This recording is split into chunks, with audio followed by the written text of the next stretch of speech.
Mental Health Initiative programming, which you'll hear more about throughout the evening or daytime, wherever you find yourself.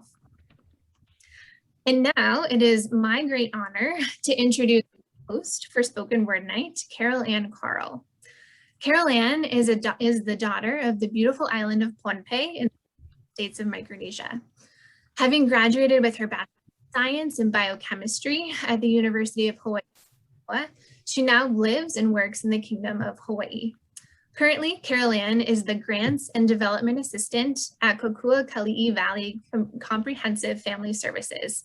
She's a Micronesian advocate and activist whose work and community revolves around Micronesian youth and women. As a storyteller, her collective work, Kewerewur, is a collection of writing and poetry that explores the social context of her life and her life as a transformer of that context. Most recently, her work has been featured in the 2020 Dance Film Festival, Celebrate Festival, Micronesian Youth Summit, and Why It Matters Civic Engagement docuseries for the Hawaii Humanities. So thank you for everyone for being with us. And without further ado, I will turn it over to Carol Ann. Alangan. Munay bang tachoyang nanay chungal kwawash e chungal saratang wow. Kay pwani bang kupura na nila. Waon kila palapakan. Pulitakan sapchekan. Saikan meselok to sang wasato o korusian. Kalangan, Melissa, and Axel for opening up this space so beautifully and censoring us in the spaces we're all tuning in from.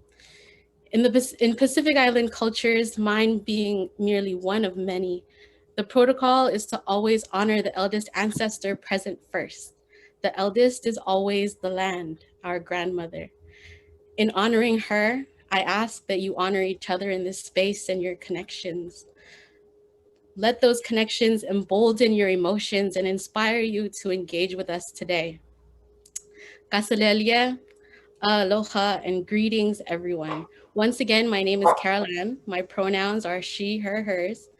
I am calling in from the island of Oahu in the Kingdom of Hawaii, specifically the Mokukona in the Ahupua'a of Kalihilihi Olaumiha.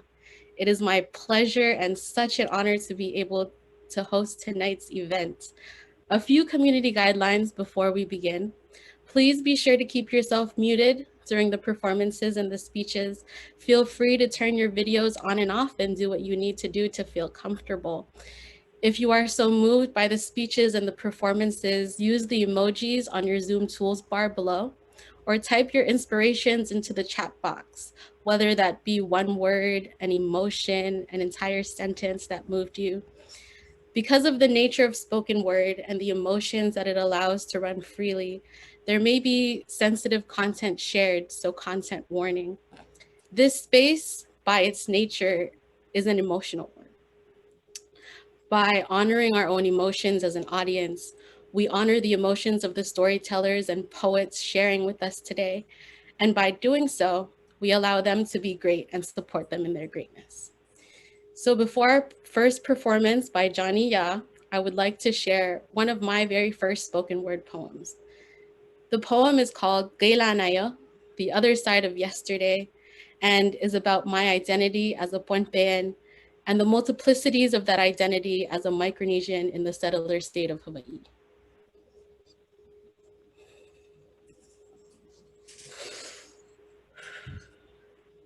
Kasalelia, my name is Carol Ann Carl, and home for me is the beautiful island of Pohnpei in the Federated States of Micronesia. Pohnpei, one state of 4 that make up one island nation, beautiful islands where people come to dive, surf, and hike on their vacation, one nation of 6 that make up the entire Micronesian region. Give me a moment, let me try to clear the common misconception. We have the Yapese, the Koshayan, the Pohnpeian, the Chukis. The Federated States of Micronesia is just one country. You see there's the Marshall Islands to the east and Palau to the west. We are the Kofa migrants, Hawaii's newest wave of immigrants. Down south, we have Nauru and Kiribati at the end. In the north, we have the Commonwealth of the Northern Mariana Islands and Guam. where America's day begins. Yes, Guam is not an island nation, it's a US territory, but in Micronesian waters, they are a part of our inventory. So although I feel hesitant, I will claim them in my story, because for too long have we been claimed by foreign powers that we have forgotten who we are. Vast stretches of ocean meant to connect us, now making us seem too far. Sometimes it is forgotten that we are one region of three: Melanesia, Micronesia, Polynesia, Pacific Island beauty. Shh. We have been shushed by foreign labels. Pacific Islands, they say. But when foreigners say Pacific, do they really understand my way? I come from the island of Pohnpei, where on the other side of yesterday, across the oceans of Oceania, my ancestors would navigate.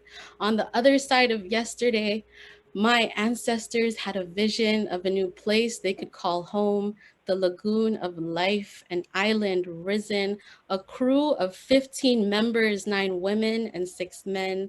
I speak their names to life in need of their guiding presence. Sutakono, Perenu, and the prophet Sapkuni, Lang Peren, Sopelata, and his brother Sopeleti.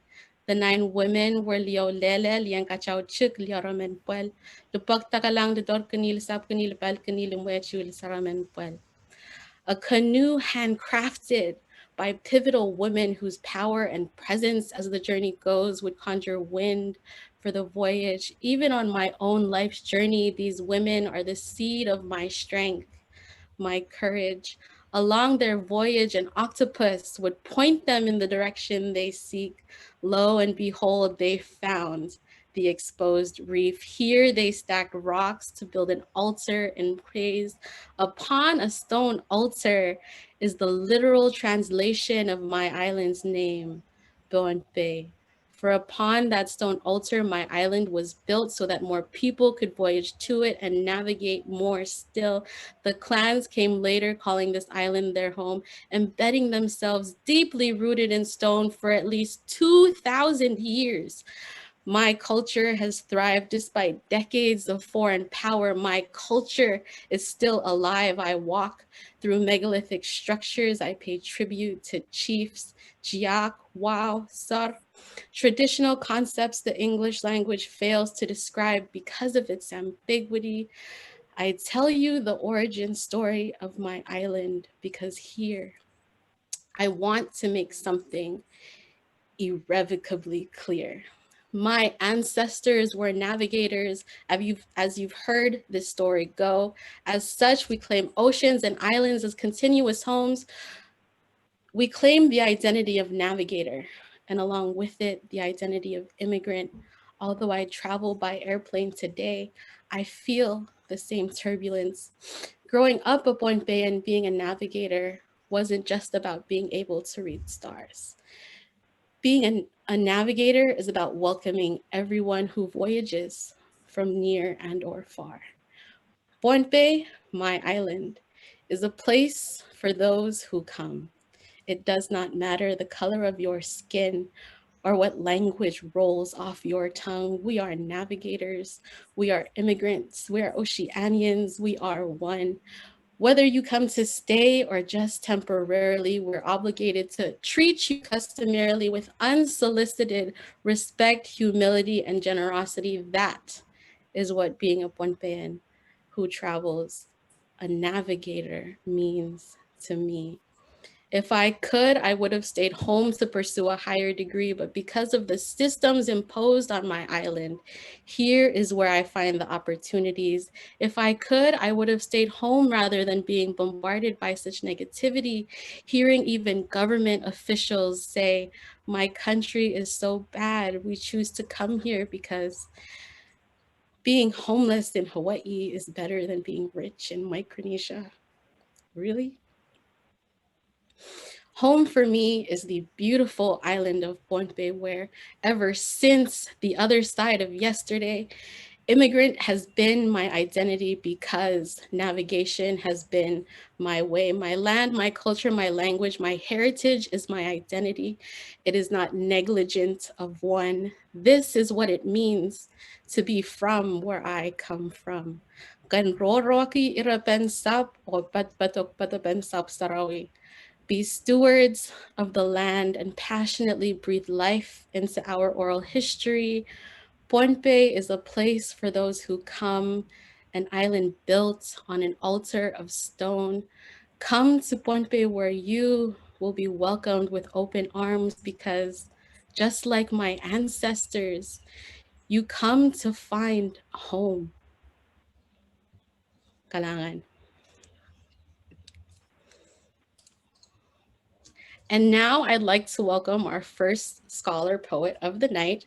Everyone, please welcome Johnnie Yaj. Johnnie, if you would be so kind as to tell us a little bit about your story and your inspiration for the piece that you're going to share. The floor is yours. Thank you so much, Caroline. That was amazing. Chills, just so many chills and connecting and revitalization. But hello, everyone. It's so great to be here with you all today. My name is Johnnie Yaj. My pronouns are he, him, his. I'm a first-year PhD student studying higher education and organizational change at UCLA. The piece that I'm going to be performing today, it was inspired by my family's migration history as Hmong refugees in America, and how I, as a first-generation college student, have learned to make sense of my own education here. Okay, so this piece is titled, I Am So Tired.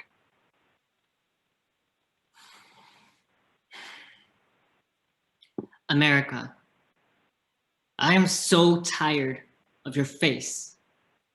Looking at me like I ain't got no place here, there, or anywhere for the matter, because according to my decree for what I know belongs to me, my education, my preservation, my authentic reconstruction of my own reparations is written down for you and me to read in the syllabus.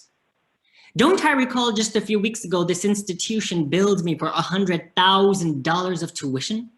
Don't blame my inhibition for your misinterpretation. I belong here, I belong here, I belong here. So don't give me that face like I don't belong here.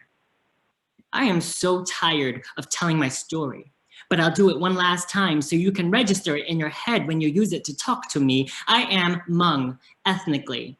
We are but without a country. We lived peacefully in the mountainous regions of southern China until China enslaved and called it the land of China. So we marched on to seek autonomy in the mountainous regions of Laos.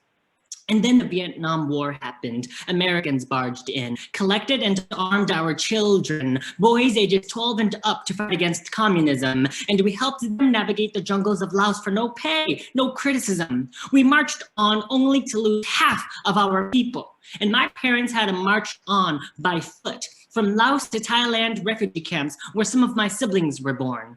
Together, they marched on to America, to California, where I was born. So yes, I am one of the lucky ones.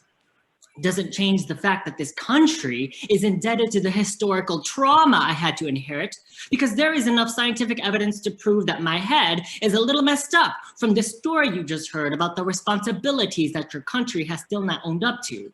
And yet we are sitting at the same table by the bounds of a meritocracy that clearly disadvantaged me and advantaged you. In other words, I have not received my reparations, and I am done listening to what you have to say about my matters.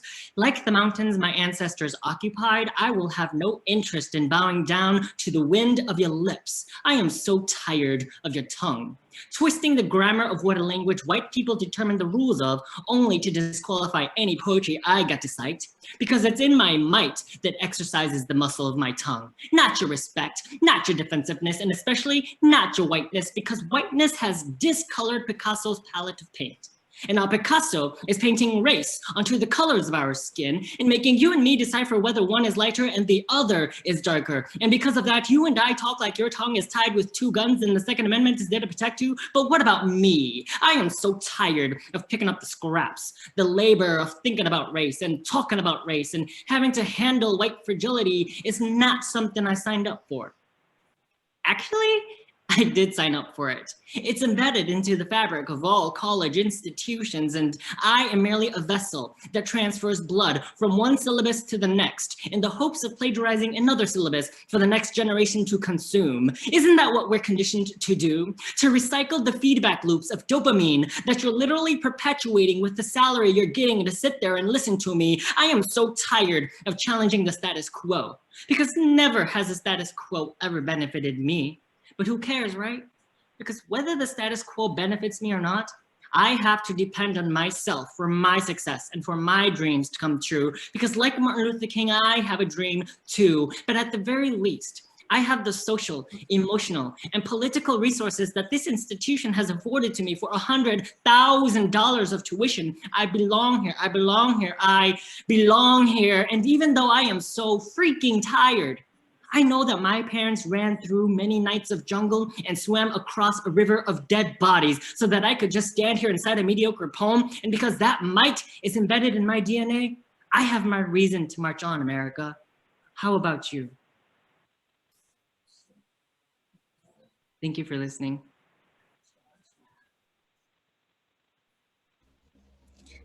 Mahalo, Johnnie, for sharing your histories and your reasons with us.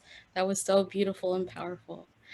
And now, if you would all join me in welcoming Cindy Lay. And after Cindy, we'll have Amit Paul.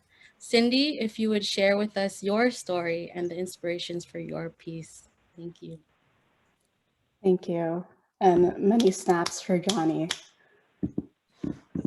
It shakes me to the core, and especially I'm also at UCLA, so got a lot of choice words. But yes, folks, my name is Cindy Lay. My pronouns are she, her, hers. I am a woman of color, a daughter of Vietnamese refugees, and I'm also a first-year PhD student at UCLA in the Department of Community Health Sciences, where I'm focusing on racism and mental health. And I've had a lot of trauma with academia, and it's been hard to write. So this is the first poem I've written in years, because it's hard. So haven't titled it yet, but I'll start. My mom told me because I was born at 12 o'clock p.m., I shouldn't be scared of anything. But being the rebel that I am, I'm scared of many things, and I have a very impressive, extensive resume to prove it. I turn into Olympian as I carry the torch of safety, turning off the light switch in one room and running to the next before the darkness engulfs me. I battle it out with the bathroom tiles in a staring contest. Loser who closes their eyes first gets devoured by the sharks that'll come out the shower drain. I grip onto the steering wheel so tightly, losing circulation in my hands, holding the steering wheel for balance as I drive down this tightrope of a freeway. The list goes on. Bugs, beds that are faced towards mirrors and my doom, failure, forgetting to dry my hair before bed, heights, hauling the trash outside, but realizing I just threw away all my good luck for Lunar New Year, death, durian, but I'm especially scared of when my phone rings. Hi, Maya. Yeah, I miss and love you too. Yeah, I've just been busy with school. Yeah, I've been doing well. Eventually, the pleasantries are over. My mom starts sharing her biggest fears of me being a bad cook or me losing the very little Vietlish I know. But the worst of all, Cindy, you better not be hiding anything from me. Good or bad, you had to let me know. You can't be crazy like me. The worst thing that could happen is for you to end up like me. The worst thing that could happen is for you to end up like me. Man, I'm scared to let you know that I already am so much like you. You know it too as you caress my face and ask, why were you born with such dark skin like me? I grew up hating myself, and I still hate myself so much. Every morning, getting out of bed is one of the many battles of the war in my head. I open my eyes, but the weight of the wounds from the vivid nightmares that ambushed me the night before, I feel worthless. I hate myself. Every afternoon, I forget how to breathe. and my lungs are flooded, overwhelmed. Everyone hates me. I'm a burden. It's all my fault. My body paralyzed, wondering, why can't I focus? Why can't I read? Why can't I write? I don't belong here. I hate myself.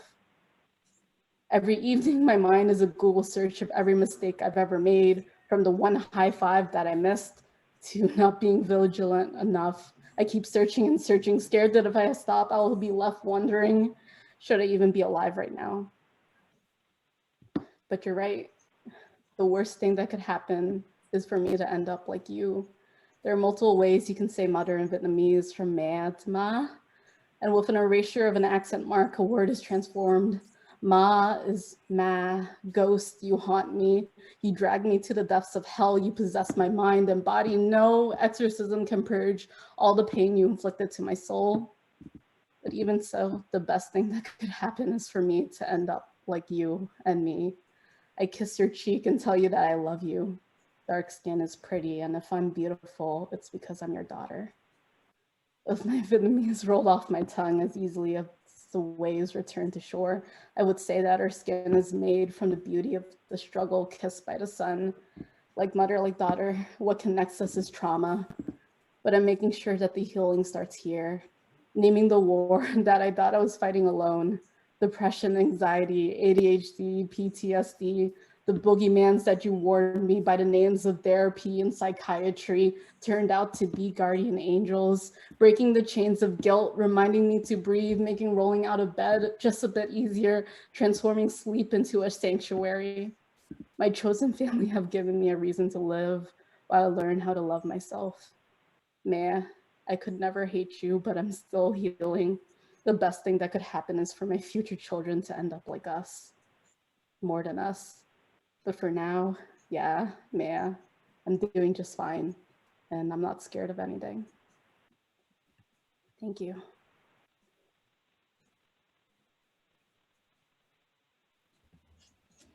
Kalangan, Cindy, thank you for sharing your vulnerability with us. The openness to be vulnerable is a social determinant of health where I work. So thank you for sharing not just your trauma, but your healing as well. Let's all remember to breathe.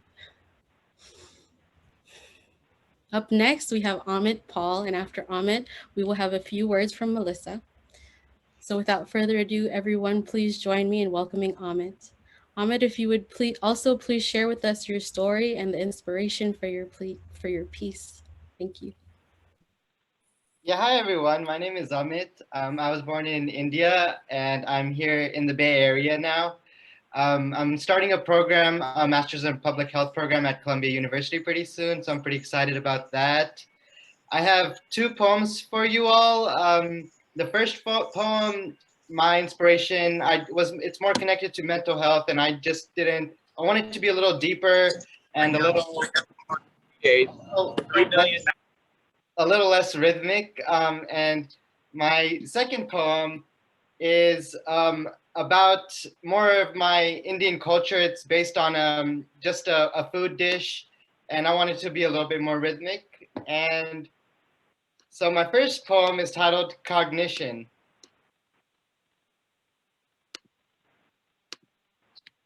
I don't think of vertebrae when I think of serpents. I focus on the white leaf in the middle of the gray cloud. It tells me that my body is stressed. The musculature rigidifies. The white leaf says to smile and read a book of opposing emotion. How wonderful. My talent is looking for nature that lacks reverence. It takes me a few seconds to put the crown on. I need the distance. My best day is not absolute because challenges are a gift. It's not as serious as I make it out to be. Why touch the concrete?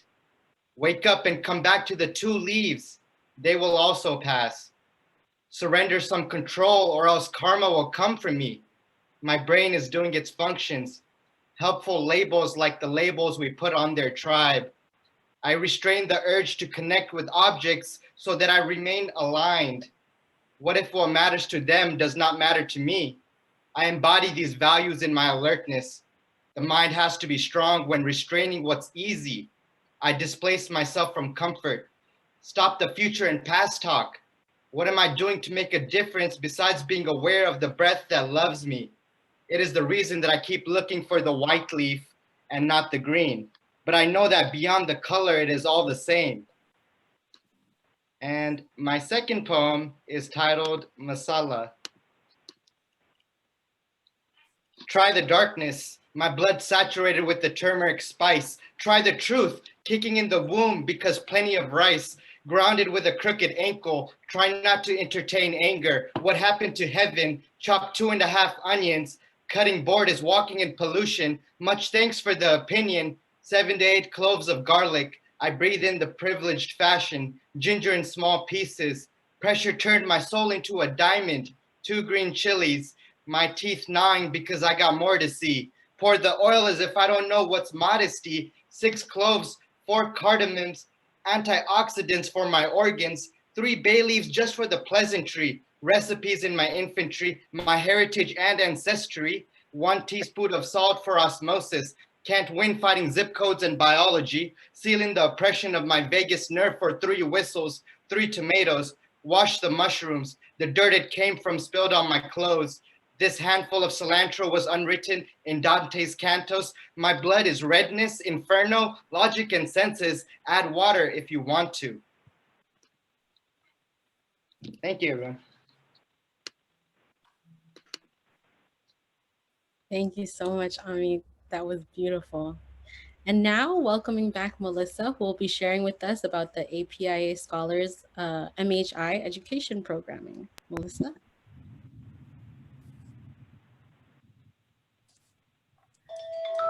So much, Carol Ann. Wow, I need to take a deep breath before I talk about this mental health initiative. Wow, thank you to everyone who has shared so far, and we are just getting started.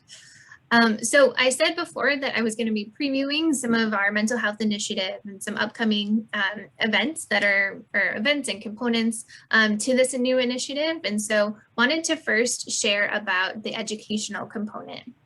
So the educational component will be virtual events or programs that are taking place twice per month that additional information, training, and skills around some broader mental health.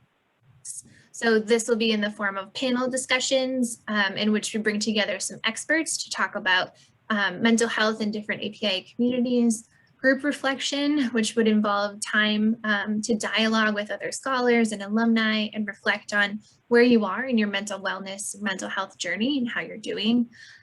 Trainings, so looking at providing skills to identify patterns in mental health or develop communication skills as they relate to mental health. And so one example of this training that we're excited that is coming up in just 2 weeks is our mental health and identity training with the National Asian American Pacific Islander Mental Health Association, or NAPIMA. So we'll share some more details about that event at the end. And then also some interactive workshops.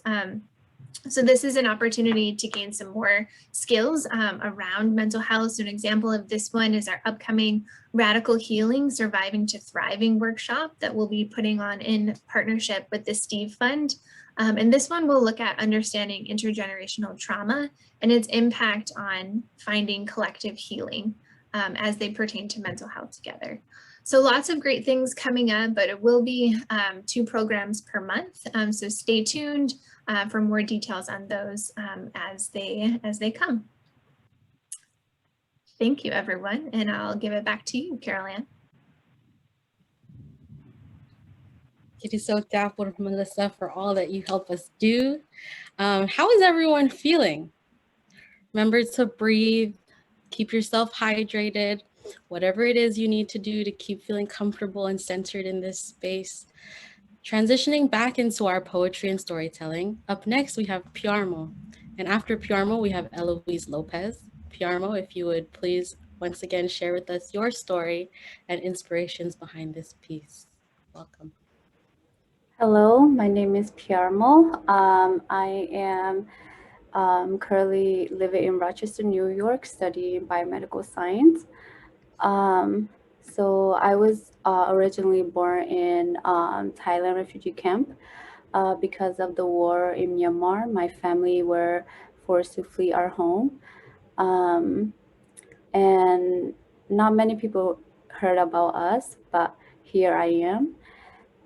So the reason why I wanted to share my story today is because um, being first generation refugee student, I face a lot of pressure, um, um, figure things out on my own, having to adjust to a totally different culture and new languages, um, having to switch role with my parents and having to go through school and life in general. It was really, really tough.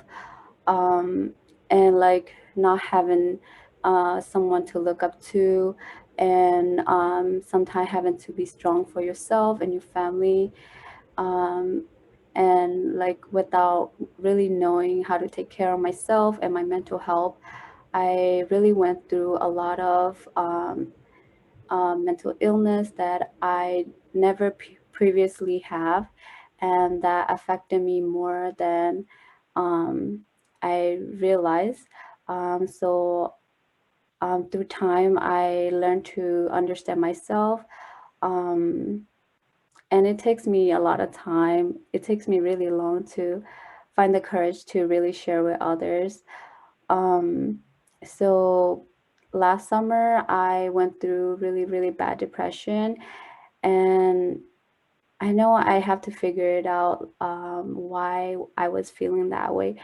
And I have to really go back to my childhood, really go all the way back to my trauma and the pain that I go through in war, or just um, just like family or things like that. Um,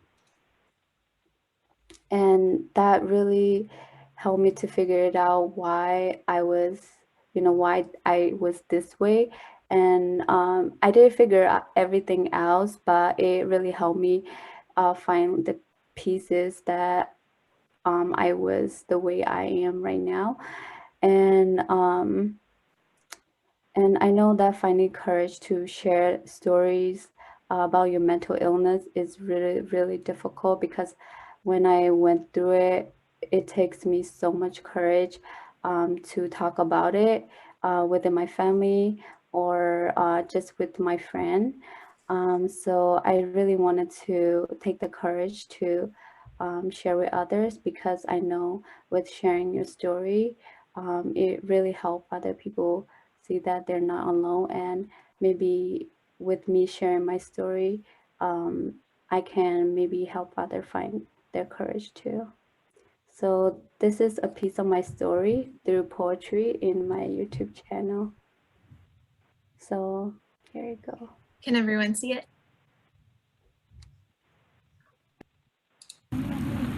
Growing up, I never really understood the concept of what it really means to love yourself. I remember growing up in a really toxic environment where my dad will always compare me with others.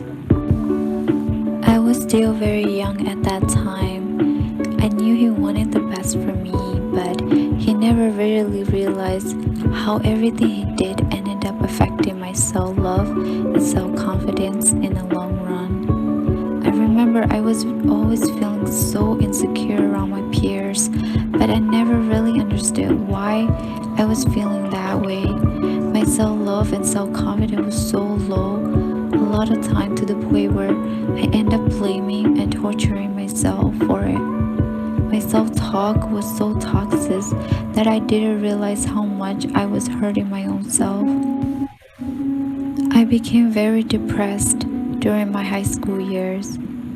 Because of the depressions, I began to develop a lot of social anxiety without even noticing it. It began to affect my everyday life. Waking up every day was a nightmare. The world I have to face alone. I knew I was so blessed to be able to have the life that I have now, compared to being in a refugee camp in Thailand. But there are times when things gets too hard for me, at the point where I didn't know what to do. I didn't have anyone to turn to. Because I was so ashamed of myself, I thought I was so weird for feeling that way. And I thought I was the only one who was going through it alone. I couldn't talk to my friends, my family, or anyone because they already have a lot of things to worry about, and I didn't want them to worry about me. Even though I have much love for school, because of my depression and anxiety, it was draining me every day, making it very difficult for me to feel close to anyone. I have to mask my sadness most of the time. I was so scared to let anyone see that part of me because I thought once they saw that part of me, that they will eventually leave. So I always kept things bottled up to myself all the time and never let anyone feel too close to me. Then college come. College was where I finally discovered myself, where I learned what depression and anxiety was, and it changed my life completely. I learned that it is okay to feel that way, it is normal, and that there's nothing I should be ashamed about. Most importantly, I should have never hurt or tortured myself for it. In college, I slowly made a few friends who truly love and understand me and who truly accept me for who I am. I didn't have to hide or be afraid to show myself anymore, and I never felt so alive and so free in my life before. Because of them, I learned to love and slowly accept myself better and better each day. It was a long and hard journey, but it was definitely worth it in the long run. I was much happier and felt more fulfilled than before. But I will never say self-love or mission that I have completely mastered because I definitely know that life doesn't come that easy. It is full of maze, it is process and a journey. But I am so glad that I have never given up on myself. And so can you.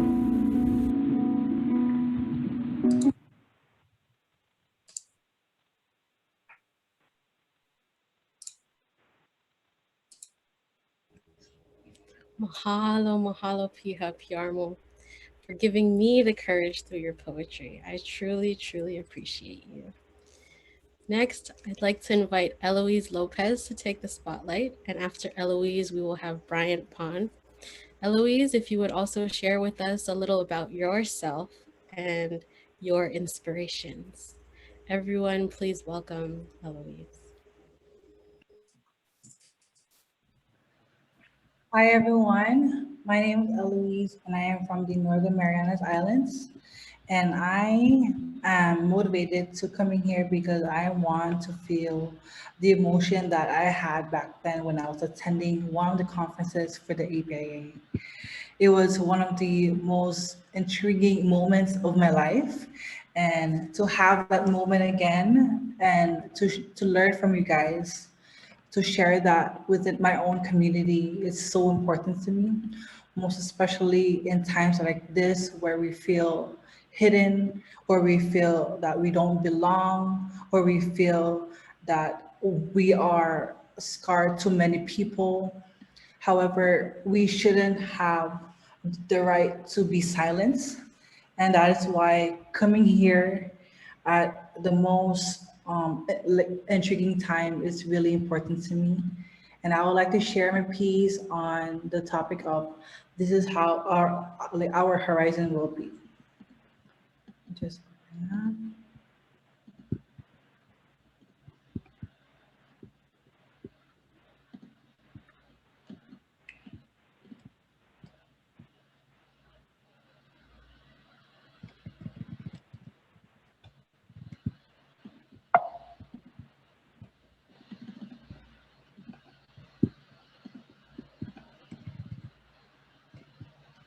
and I want to create that experience where the family of mine can see something out of our home, not just an island that's just dying out. As you read my poem, read it slowly and read it like you are sitting on the sand and your toes getting wet from the ocean water. This is a poem about being grateful for what we have, not to think about what we are losing, but what we are gaining if we do take care of our island. This is how our horizon will look.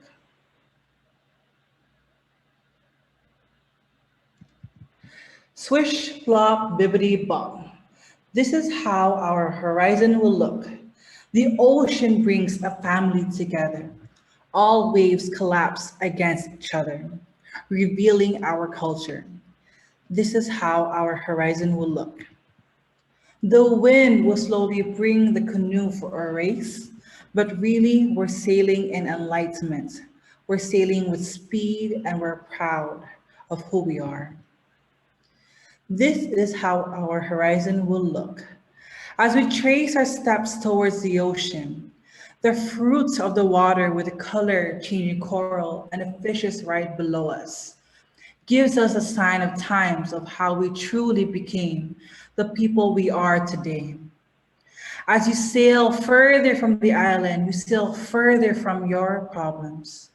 Truly, you finally get to see the beauty of life. This is our horizon will look. Feet on the water, canoes lying still in the middle of the ocean. You don't hear any cars scratching around the road. You don't hear any cries or yelling from people who are in pain and blaming against each other. You don't hear your name getting called out for all the mistakes you've done. You don't hear those at all. This is how our horizon will look. You hear the ocean calling your name and telling you, it's okay to cry. It's okay to feel negative about what is happening. You hear the water telling you to forgive and mend your mistakes. The water will create waves, but at the end of the big swirl, you control how it becomes in the end. Still and peaceful it will become. This is how our horizon will look. As you switch the sail back to face the island, foot on the sand, water splashing through your face, you realize hope is like the water, so calm and distorted. And finally, you are at peace. This is our horizon will look. Thank you.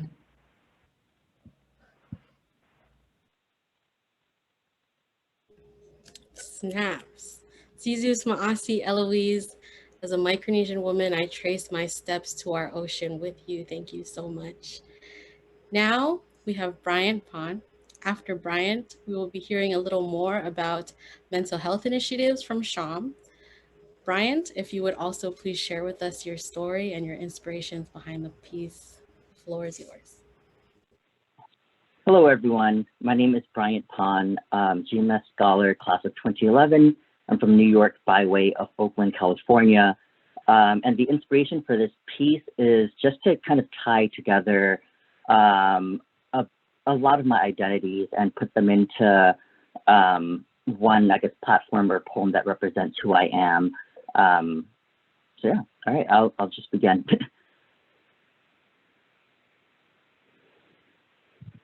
I'm 28, and almost every poem I've written in the last 5 years is a eulogy. It's a grave robber bringing every queer brown boy back from the dead and translating him into poetry. Look at how our bones break almost as clean as the lines in this poem. In my culture, we celebrate and mourn for 3 days and 3 nights after death. In the 3 days and 3 nights it's taking me to write this poem, I wonder if I've already lit up my funeral pines. If a brown boy's body is just a wandering ghost, a queer boy's name just a forgotten breath, a depressed boy's story just another lesson, the depressed queer brown boys are just creatures of fables. What is a dead queer brown body but a sarcophagus dressed in scars? The first time I cut my wrist, queer and jagged, a brown body falls out. Brown body says cutting wrists is only for queer boys, so brown body wraps his neck with a telephone wire. Queer body tries to wiretap into the words of God and find salvation. Body kicks chair, body just floats in air with a wire halo. Depression whispers, at least you'll die half angelic today. Brown doesn't recognize queer. Queer doesn't recognize depression. Depression doesn't recognize brown. It is a cycle where non-intersectional identities become synonymous with erasure. My first lover and I used to stargaze under polluted skies, pointing at each constellation and reciting the folklore behind it. He would remind me that the stars we're looking at are probably dead, their light still crawling out of the darkness to give us some guidance. And I think about how some people have a light so bright, we don't realize its shine until they're gone. Maybe, just maybe then, queer brown boys are just bodies possessed by light. On occasions where I spend most of my day struggling to stay in the light and the rest walking towards it, I remember the legacy of sirens, how every queer brown boy's voice is a dangerous weapon. Every story we offer to each other is a song calling depression to crash upon our shores. Everything I know beats this body into submission. I've dissected this body so often that every day it goes unscathed. My unbroken skin is just a love letter that I write myself. Even though I'm not sure of tomorrow, I hope every poem I write saves a life. Even if I'm wrapping my wrist with white flags, I know when I wave, an army will form behind me, screaming, "No, depression, you won't take me today." This is a siren for every queer brown boy who forgot he had a voice, who forgot his scream. It's a song, it's a poem, it's an orb of unraveling light, giving someone else a home. For queer brown boys with depression, I am prying the symphony from your throat so you can remember to scream, to exist today. Thank you.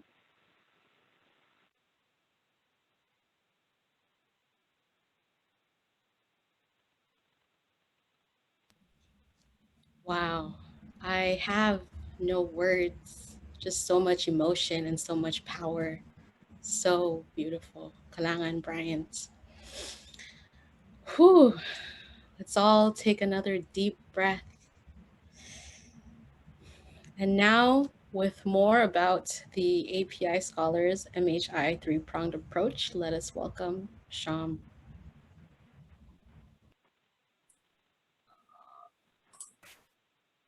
I am just gathering myself while also remembering to breathe. Let me find this screen.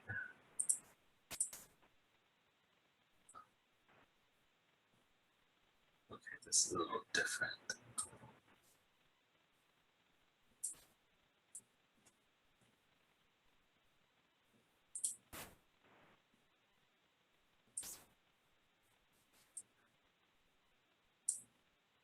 Sorry, you all. This is a little different from what I normally. Do you all see a PowerPoint? Awesome. Okay. Got a bunch of windows all over the place, and so awesome. All right. I have some notes over here, so I may not be looking directly at the camera, so apologies there. Still breathing. Okay. It's really special to be here with all of you. Thank you for everyone who's sharing these very deep, moving, and powerful pieces that are being shared tonight. Thank you to all of you who've already shared tonight, and everyone who will share, and everyone in the audience for participating. I mean, just being in this space, I feel the energy of each of you, and what a special moment to have this space with all of you. So I just want to say thank you for being here tonight, or with us today. For those who I haven't had a chance to meet, my name is Sham Gadwal. My pronouns are he, him, his, and I'm the Vice President of Programs and Scholarships at APIA Scholars. I joined the organization a little bit over a year ago, and nights like this remind me how lucky I am to be in service for all of you as you pursue your goals and dreams moving forward. So I'm here to share with all of you about our mental health initiative that we're starting this month, and we will be working towards in the foreseeable future. We know the need for our scholars to share, learn, and access these resources, and we know how much it's necessary. The image that came to mind while I was thinking of that is a flower. And this is my attempt of drawing this up. And as the note says at the bottom, if you can make a better sketch, please, by all means, go for it. I would love to feature your work as we promote the mental health initiative now and in the future. And so as we start this initiative, we know it's just that. It's a start. So we know this will evolve as we learn together, just like we're learning this evening and just like we'll learn continuously. And so when I thought of the flower, when I was thinking about the flower and starting with that, I know that we have to center the APIA experience. And as we've already heard tonight, that there's no clear way to define that experience. There are no borders, and there's definitely shades within all of the colors of our stories. So we'll do our best, but we know that we have to start and think about, and that's what we do at API Scholars, is we think about the experiences for our community. And so from this initiative, we know that to make this possible, we want to focus on 3 areas: awareness, education, and services. So when I talk about awareness here, we want to start talking more about mental health in our community. There are many reasons why this is so difficult for us to talk about. And the more we share our stories, similar to what's happening tonight with everyone who shared and being so brave and courageous in sharing, the more we're able to make it a little bit easier to talk about. So we'll continue to share stories in platforms like this. We'll also increase our presence in social media. You may have heard, or you may see some of those posts on Instagram or LinkedIn, where we highlight some of the performers today. So you'll see more of that. We'll also, on July 29th at 7 p.m. Eastern, if you're around, we'll host a comedy show fundraiser with the hosts of Asian Not Asian, that podcast, to share moments of laughter and share in support of our community. So those are some things to look out for. When it comes to education, there's a lot to learn that was already talked about, especially when you think of our histories and some of the trauma associated with it, the meanings of words, like what does it really mean to set boundaries? So we're an education organization, and we want to make access to that learning easier. And so Melissa already shared what are some of the initiatives we have and some of the programming you can look forward to when we think about education. And the last part of this survey, when we talk about services, is we know that scholars also need direct services. So we're piloting 2 methods. One of which is support circles. So with the licensed provider, we can get groups together, and those groups will set the topics that they want to discuss and that are relevant to the people there, and they'll have that conversation in a circle. And then we also are launching access to Meta Teletherapy app. This app makes it easier for those to be paired with a provider in the States to have one-on-one sessions with a licensed provider. And so to have an instant conversation with somebody when you need it, and all these services, whether it's the support groups, support circles, the app, the education components, all of this is being sponsored, or all these services are being paid by our generous sponsors. So that's what we have planned for our initiative. It's both exciting and a bit terrifying to take on a topic as large as mental health and wellness, but it's the right thing to do. And I know for myself, when I'm in community with all of you, with other API scholars and alumni and supporters, I feel that energy, and that's what gives me the confidence and gives our team the confidence and gives all of us the ability to try something and make things easier for all of you. So thank you so much for coming to this evening. And with that, I'll pass it over to Leilani to thank a special group of supporters who's making this initiative possible. Leilani? Wonderful. Thank you so much, Sean. And thank you to all of our amazing scholars. I'm just in awe, as Sean said, I'm just reminded of how grateful I am to be able to be in service to you all.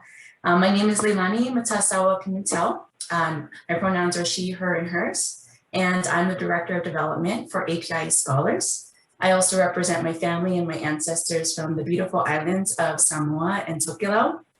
And so today I really just wanted to give a big shout out to our sponsors for our mental health initiative. That is the ECMC Foundation and the Kresge Foundation. We want to thank especially Ed Smith, Program Officer of Education from Kresge, as well as Angela Sanchez, our Program Officer for College Success, who have really spearheaded and championed our mental health initiative within these two amazing foundations. So we thank them for just empowering us to be able to serve you all and bring together all of our amazing scholars to push our path going forward. So we thank you all for being here today.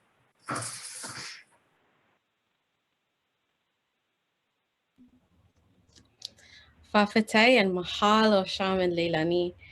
Our next poet is Kaity Yang. And after Kaity, we will be hearing from Uyen Ha. Kaity, if you would be so moved as to share with us a little about yourself and what inspired this poem. Thank you.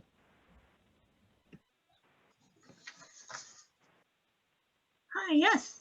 How do I get myself onto the main screen? Sorry, not too familiar with Zoom. But that's okay. I can still see all of you guys. So, hey y'all, my name is Kaity Yang. I'm a GATE scholar, class of 2006.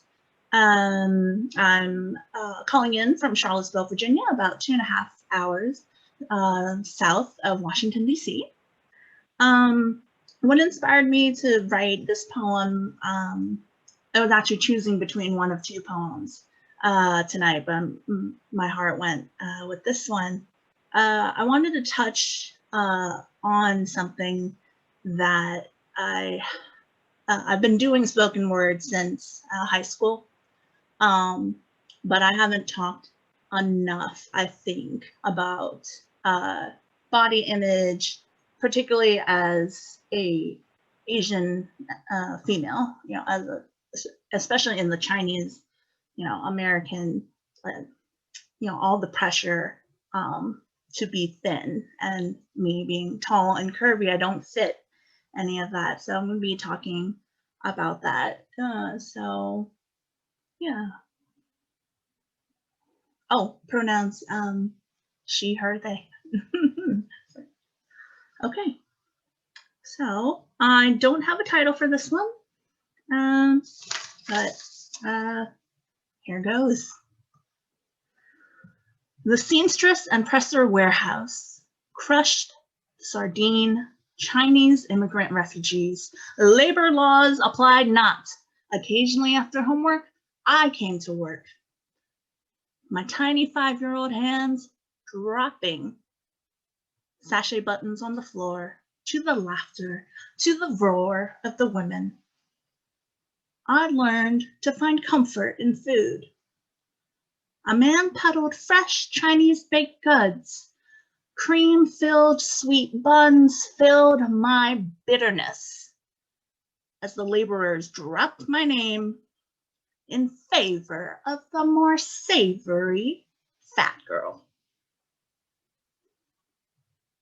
Mother was first chair seamstress, but the pay was no different. The price of the pastry, a silent act of full love, her heart and her stomach, both full of sorrow. Neither full, neither felt enough. I am 33 years of age. Neither do I feel full, nor enough to say with authenticity that I am now age 33.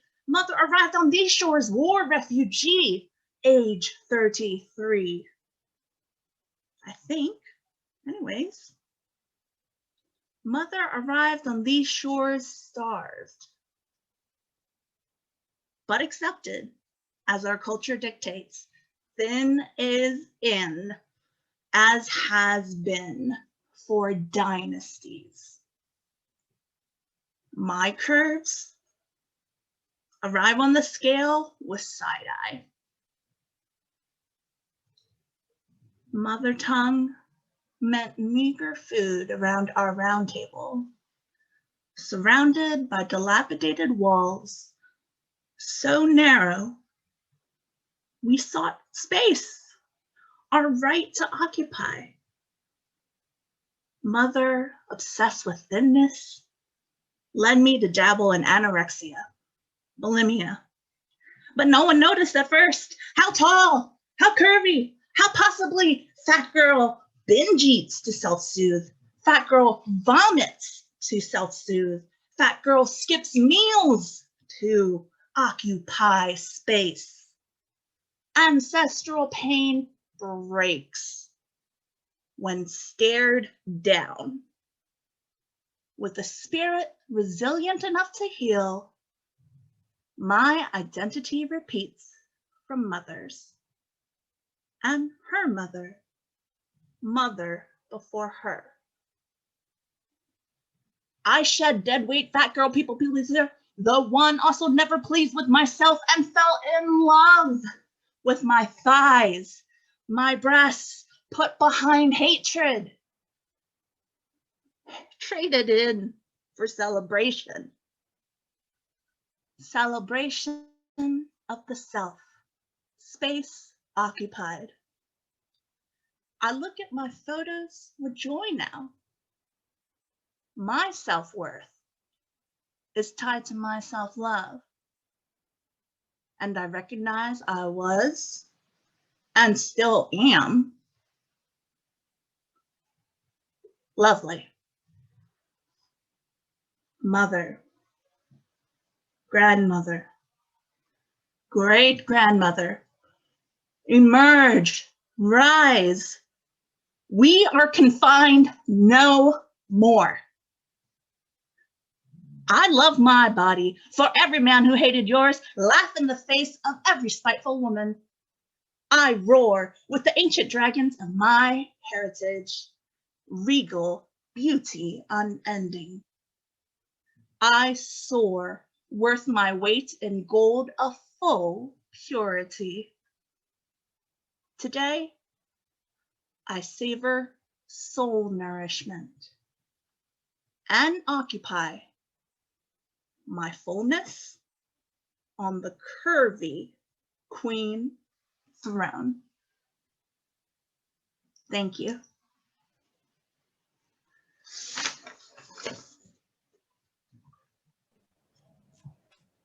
Thank you, Kaity. So many snaps. Thank you for such imagery and detail.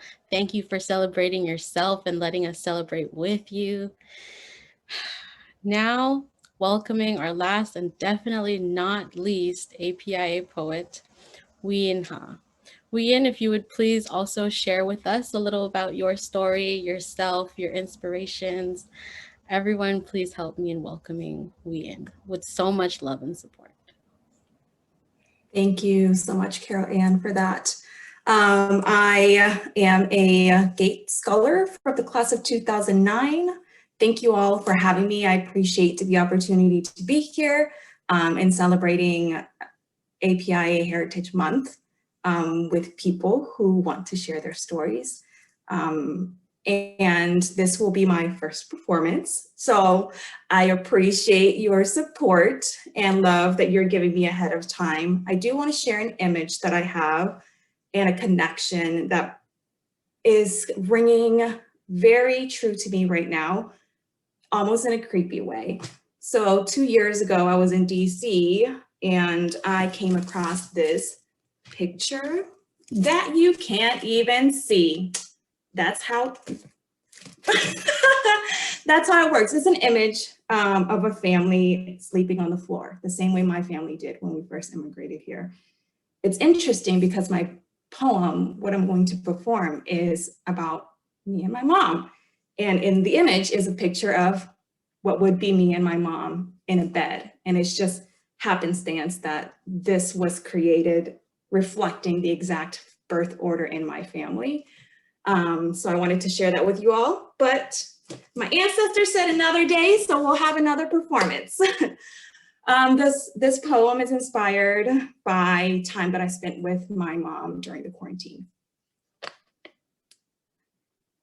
When I lie next to her, my mind travels through time, back to when we were one, when the body beside me stretched to make room for the both of us. Was that the closest we were meant to be? When I was 3, she left her for me. Her youth frozen like her body in the meat factory. I cuddled on her freezing feet using my bottom to defrost them. Was this what she envisioned? I later left her to do all the things I imagined were imagined for me. Whether I studied across the oceans or worked hundreds of miles away, regardless of time zones, I always made plans to come home. Does this make her happy? But even inches from her now feel like the Pacific we crossed. The distance between us is not the only distance between us. What doesn't separate us physically is taken care of by language and history. Trying to connect with her can be like putting together a 1,000-piece puzzle with missing pieces and no box. Do I try to connect the pieces I have or search for those that are missing? With only my intent guiding me, I will have to do both. The more words I recite and stories I discover, help the pieces and picture slowly come together. When I lie next to her now, I always think of time, of how much we have lost and how much more is left for me and her. I reach out through the silence to be sure now is still ours. The warmth from her body embraces me, welcoming me home. It forgives me with no words, reminding me I didn't know that I didn't know what I didn't know. Then my mind travels forward and these fears trickle in. Is this the closest we were meant to be? Is this what she envisioned? Does this make her happy? I know I can always travel back home to her where the answers await me. Because wherever I am, she was, is, and will be. Our lives have been and will always be connected, whether our bodies are one, two, or not at all. Thank you.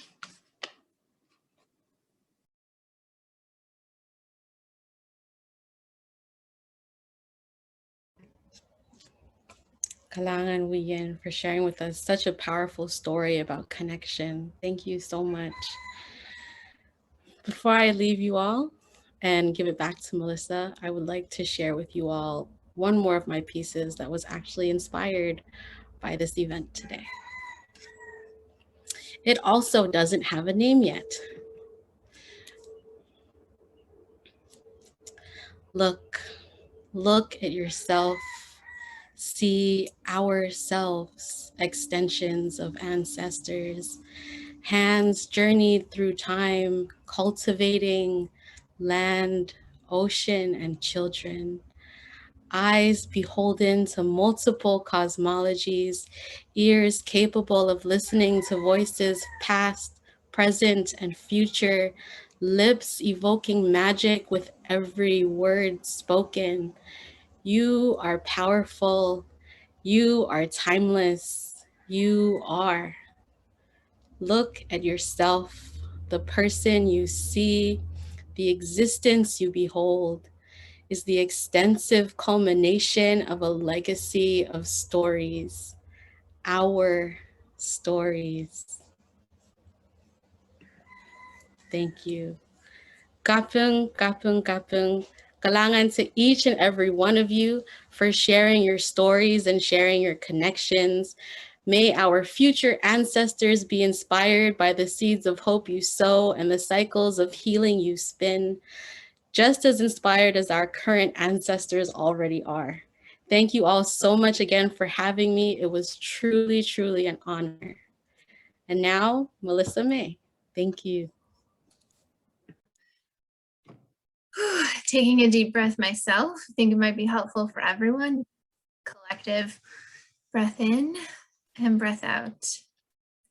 Okay, So just to kind of close things out, I wanted to share some upcoming events that we have. So just wanted to kind of move us to action and looking at different ways that we can mobilize the community in different ways. And so one of those ways is helping to support Act to Change, which is an anti-bullying organization, in their event called United We Stand on Tuesday, May 18th. Also the NAPIMA event, so the National Asian American Pacific Islander Mental Health Association, the training that they'll be putting on in collaboration with us, APIA Scholars, is going to be on Tuesday, May 25th, and I'm going to drop the link in the chat to register for that one. And then the other event that I had referenced earlier today, this Radical Healing, Surviving to Thriving, in collaboration with the Steve Fund, will happen on Tuesday, June 15th. So mark your calendars for that.